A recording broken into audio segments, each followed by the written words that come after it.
We have often heard the statement, talk is cheap, right? Talk is cheap. Well, that statement is especially true when it comes to the issue of love. When it comes to the issue of love, talk is cheap. Which forces us to look at this passage that we have read from 1 John and ask, what does it mean to love? Not in word or speech, because talk is cheap, but in truth and action. What is the love that is encouraged at 1 John 3:18? What is the writer trying to say to us? The writer tells us that we know love by this, and gives us an example that Jesus Christ laid down his life for us. And then says we ought to lay down our lives for one another. In this regard, we are reminded that we often associate love by how much someone pays for something precious or some otherwise desirable article or product. We often define love by a price tag. Now, that doesn't mean that you can buy love, but it does mean that love carries a price, a cost. Some people associate love with martyrdom. We think of noble souls who deliberately laid down their lives for others, who literally paid with their lives so others could be delivered from some plight. We think of Dr. Martin Luther King Jr. and Malcolm X and the other martyred souls whose lives were cut short because they were courageously acting to make life better for others. They did not live so that others could live better. We think of soldiers, both in the military sense and soldiers of goodwill and justice, who refuse to bow to their fears on behalf of noble causes. We think of people who are missionaries in the truest sense, not missionaries who are trying to get over and get rich off of people, but people who literally are sacrificing their own comforts so that they can help other people live in better ways. The love we read about in this passage, like these examples, responds to recognized needs. It puts oneself on the line, and so that others will be delivered from oppression. One thinks of Moses putting his own liberty and safety on the line at risk in order to liberate the enslaved Hebrews we read about in Exodus. One thinks about Esther risking her life and privileged status as a royal consort on behalf of her people who were threatened with genocide. Most of all, as the writer tells us, one thinks of Jesus Christ, who put his life on the line for unbelieving and ungrateful humanity in the face of public abuse, humiliation, and execution as a political prisoner. In his letter to the Philippians, Paul reminds us that though he was in the form of God, Jesus did not regard equality with God as something to be exploited, but emptied himself, poured himself out, taking the form of a slave, being born in human likeness, and humbled himself to the point of death, even death on a cross, even death as a criminal, even a lynching death. Jesus did this for us. Jesus came for us. Jesus died for us. Jesus showed us what love in action looks like. Well, now, does that mean that you and I have to go die for somebody else? Because if that's so, let's be honest, most of us don't look forward to doing that. All right, come on now, this is church time. If we're going to tell the truth anytime, we may as well tell the truth now. I love Cindy. Now, Cindy loves me, but I don't think Cindy's looking forward to just throwing her life on the line for Wendell. I mean, she might too, as we say, by the hardest. Amen. But she's not looking forward to that, and most of us do not look forward to living that way. So what is it that that's not to say that we shouldn't, it isn't to say that we won't have to, but it is to say we don't look forward to it. How did Jesus pray at Gethsemane? If it's possible, let this cup pass from me. And if Jesus can pray that prayer, you and I can pray that prayer. But remember, the prayer doesn't stop there. The prayer continues on, but not my will, but thy will be done. I cannot say that without remembering an excerpt from Dr. Gardner Taylor's funeral service just a couple of weeks ago. Vernon Jordan was called upon by Dr. Taylor.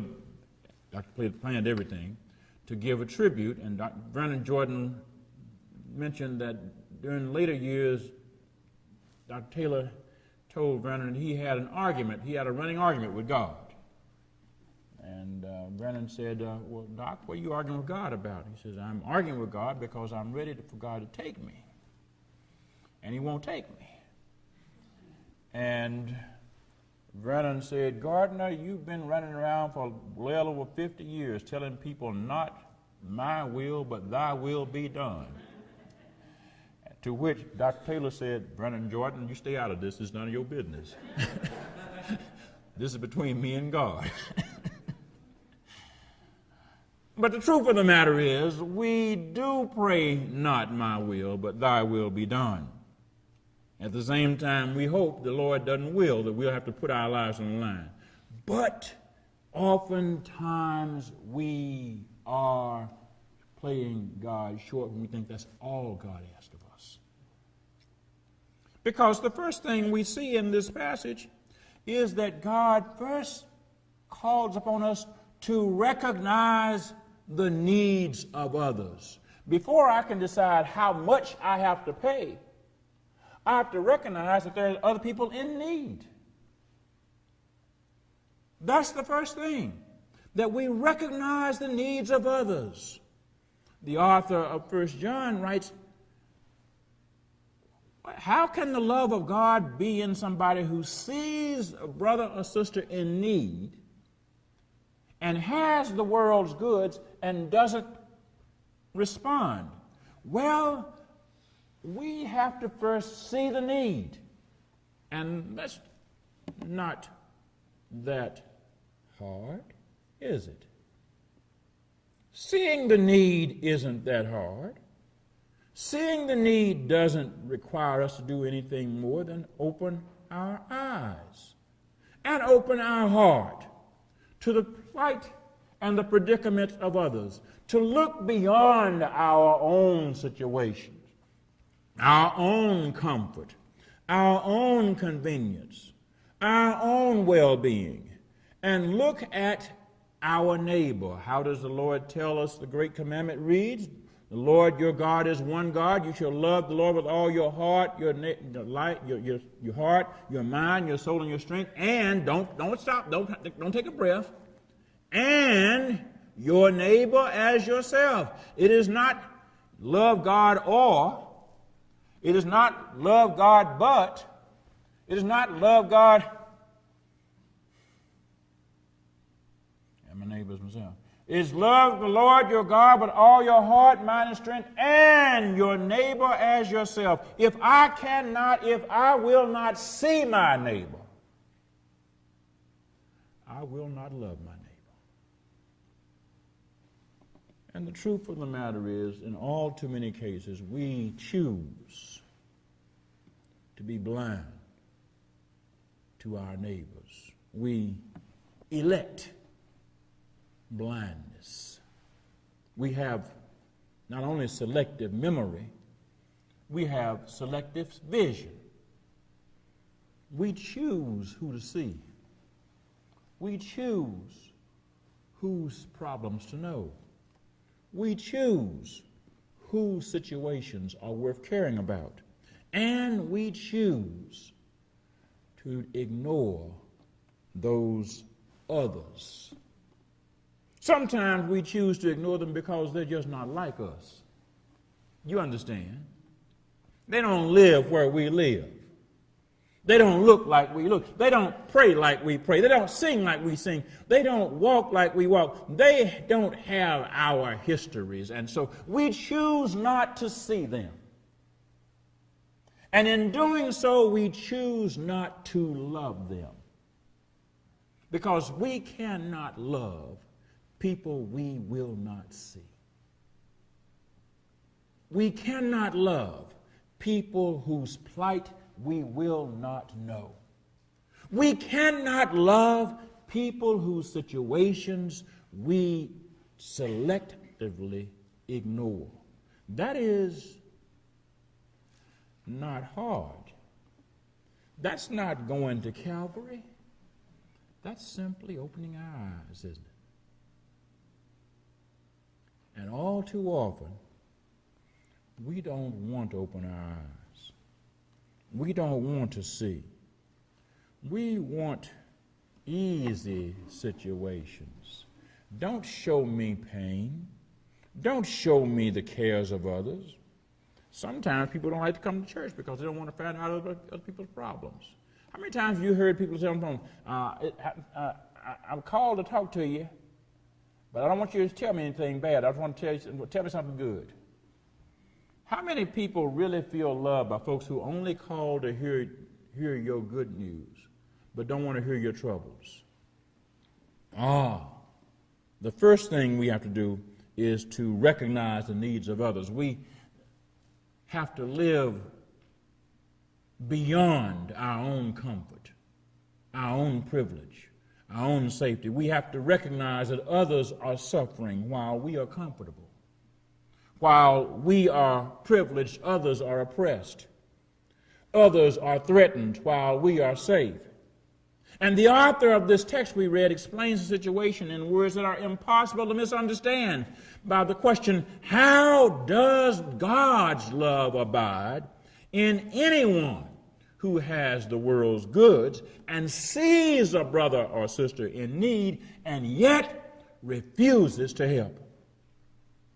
So the first question I put to us is, do we see people in need? Do we see gay, lesbian, bisexual, and transgender people struggling for equality? Do we see them being denied equality where we live? Do we see them being denied equal protection from discrimination where they work, in finding a place to live, in being able to marry? Do we see them being mistreated within religious circles simply because of who they are? Do we see our gay, lesbian, bisexual, and transgender brothers and sisters in need, or are we blind? Are we choosing not to see? Do we see our brothers and sisters of color in need?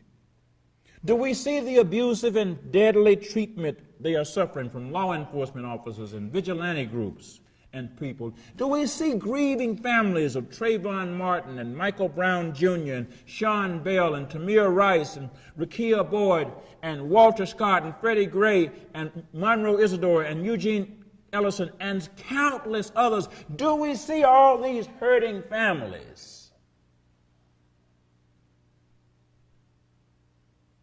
The first issue for putting the love of God into action is to see people in need. Because divine love is not blind. You've heard that love is blind. That's a lie. That's a lie. Love is not blind. Blind love is not love. Love sees. Divine love is not numb. It does not have inability to feel. It feels. Divine love is not deaf. It hears pain. No, the love of God sees and hears and feels the suffering of others. And if the love of God is in us, we will see and hear and feel the suffering of our sisters and brothers. The love of God sees, hears, and feels the struggling of people who are living with diseases and illnesses yet are unable to afford medical treatment and medication in a world that claims to be rich. The love of God sees and hears and feels the suffering of families of incarcerated persons who are struggling to maintain their integrity and their connections while politicians and business people are working up schemes to profit from their plight, charging high-priced bills for phone calls to prisons just to make it harder for people to stay in touch with their loved ones who are incarcerated. The love of God sees and feels and hears the frustrations of parents in communities where children are denied fair and equal educational opportunities by politicians and business people who want to turn public schools into cash registers and school children into commodities through the charter school movement. The love of God sees and hears and feels that. The love of God sees and hears and feels the plight of mentally ill people, homeless people, disabled people, unemployed people, and people who are working yet poor because they are not paid living wages. The love of God sees and hears and feels the frustrations and the injustices of women and people of color who are paid less than white men for doing the same work, yet they have the same bills. The love of God sees and hears and feels that. And if the love of God is in us, we'll see it. We'll feel it. The love of God cares enough to see beyond our own comfort and our own privilege, to see poor people who live among us. The love of God cares enough to see native people and other people of color who have been robbed of their heritage, cheated of their land, had their labor stolen, had their bodies sold and used as toys, and even had their humanity denied. The love of God sees that. And we not only see it in our neighborhood, we see it wherever it happens in the world. That means the love of God cares whether every person has enough to eat, not just whether I eat enough. The love of God cares whether every person is safe from violence, not just whether I'm safe. The love of God isn't tied to wealth or to power or to privilege, but to equality and justice. Where there is love, there is a hunger and thirst for righteousness, for justice. And when you find people who are at home with injustice, you find people who don't have a hunger for love. One of the great shames of our time is that so many people claim to believe in God's love, yet do not care enough to see beyond their own comfort, their own privilege, and their own position. In a world where satellite communication makes it possible to learn about events within minutes of when they occur, so many religious people are blind, deliberately deaf, and deliberately dumb and numb and speechless about suffering and oppression and injustice. It amazes me that people can sing "Love Lifted Me" while refusing to help others who need deliverance from racism and poverty and illiteracy and violence and discrimination and other forms of oppression. And one wonders, with the author of 1 John, how can the love of God abide in people like this? Well, God's love not only recognizes the needs of others, God's love acts to address those needs. Why? Because divine love is never helpless. You understand? It's not enough to see the need. It's not enough to feel sympathy or empathy. We must be motivated to act. God does not call us to be holy mourners, basically grieving over the situations of injustice in the world. God calls you and me to be holy agents of compassion and healing and mercy and deliverance. Divine love is helpful. Hello. That's what it is. Divine love is not impotent. Why? Because God doesn't have a stroke. God hadn't gotten weak, and neither does God's power to love and deliver gotten weak. Divine love is not passive in the face of suffering and injustice. It acts, God's love does, not only on the symptoms of injustice, not only on the symptoms of suffering, not only on the symptoms of oppression. Divine love acts on the causes. Divine love is more than a Band-Aid.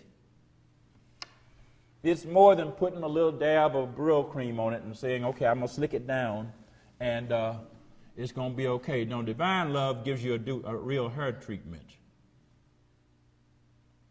Divine love, in that sense, gets to the roots. Claudia Highball is Dean of Religious and Spiritual Life at Connecticut College in New London, Connecticut. Dean Highball has shared the following insight about what it means to love in truth and action based on the passage we read today. She writes, quote, "In the justice movement of the 60s, a small black girl in New Orleans, Ruby Bridges, went to school and sat alone in a classroom for 1 year to integrate a public school. Responding to the needs of her community, her action of love was obedience to the court system and the sacrifice of her own comfort and security to make a better learning environment for other children. Ruby was respectful and responsible. Her source of goods was simply the patience of a small child to take the time necessary for her young brothers and sisters." Close quote. Dean Highball reminds us that divine love, the love that we read about in 1 John 3, can even be lived and acted out by little children to attack the signs and the causes of suffering. If a child named Ruby Bridges can make a loving difference about racial segregation in education for many children in a whole city, think of the difference many children of God can make about the symptoms and the causes of injustice. Which leads us to realize that the world isn't full of hungry people because there are too many people or because there is not enough food. The world is full of hungry people because we who have more than enough refuse to share with those who are hungry. The world isn't full of poor people because there is too little money. The world is full of poor people because people who have more than enough wealth refuse to share with those who are poor, disabled, weak, and with those who work and aren't paid enough to live decently. The world isn't full of violence because there are too many weak people. The world is violent because we who have strength refuse to use our strength to protect those who are weak. from others who are vicious, hateful, and proud. The world isn't full of sick people because of lack of healers or a lack of medicine. Our world is full of sick people because we would rather leave sick people unattended than require wealthy healthcare systems and pharmaceutical companies to share medical care and medicine with people who are not wealthy enough to buy them. Ruby Bridges is an example of the kind of difference we can make as children of God in a suffering world. We, you and I, as children of God, have the power to make a holy difference, a healing difference, a hunger-defeating difference, a peace-making difference in the world. But Ruby Bridges is not the best example of the difference that the love of God can make in a suffering world. The best example of that difference is a Galilean Jew named Jesus, who lived under military dictatorship, controlled by abusive soldiers, conniving politicians, and oppressive business people. Sound familiar? In the power of God's love, this working class Galilean Jew healed sick people. In the power of God's love, Jesus fed hungry people. In the power of God's love, Jesus comforted grieving people. In the power of God's love, Jesus, the Son of God, lived and loved. In the power of God's love, Jesus boldly confronted hate and injustice and fear for us. In the power of God's love, Jesus was condemned to die for us. Jesus was abused for us, bled for us, was thirsty for us, cried for us, prayed for us, died for us, and by the power of God's love, Jesus rose from death for us. Jesus Christ is our role model for love in action. Jesus Christ shows us what God's love can and will do when we surrender our lives to be governed by it. In Jesus Christ, we see that God's love opens doors, even opens tombs. In Jesus Christ, we see that God's love tears down walls of prejudice and bigotry.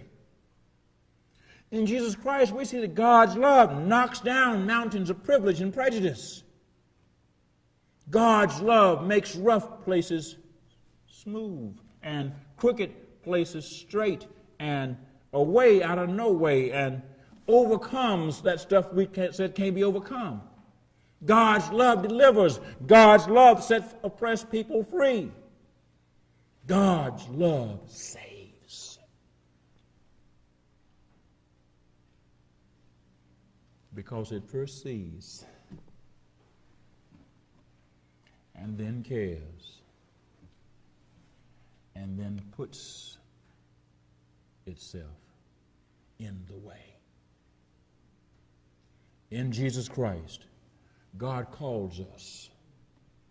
God invites us. God empowers us. God pleads with us. God ordains us, and then God sends us to see. And then to care. And then to do. By the power of the Holy Spirit. To the glory of God. Amen.